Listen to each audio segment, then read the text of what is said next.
राज्यात अनेक ठिकाणी अतिवृष्टी झालेली आहे. अनेक धरणांनी धोक्याची पातळी ओलांडली आहे. मोठ्या प्रमाणामध्ये विसर्ग चालू आहे आणि परभणी जिल्ह्यातही काल रात्री ढगफुटी सदृश पाऊस अनेक ठिकाणी झाला, म्हणून अनेक गावांना पाण्याने वेढलेलं आहे.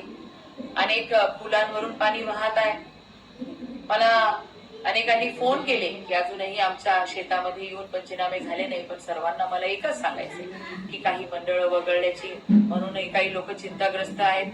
सर्वांना मला सांगायचे 100% परभणी जिल्ह्यातील शेतकऱ्यांचं नुकसान ह्या सप्टेंबर मधील अतिवृष्टीमध्ये झालेलं आहे. याची दखल आम्ही सर्वांनी घेतलेली आहे आणि आपण चिंता करू नका. 100% परभणी जिल्ह्यातील सर्व शेतकरी बांधवांना ह्या अतिवृष्टीच्या नुकसानीची भरपाई करून देण्यासाठी मी कटिबद्ध आहे. माननीय मुख्यमंत्री देवेंद्र फडणवीस साहेब यांना सुद्धा या सर्व गोष्टींची जाणीव आहे, म्हणून लवकरात लवकर आपल्या सर्वांना मदत करण्यात येईल. स्वतःची काळजी करा.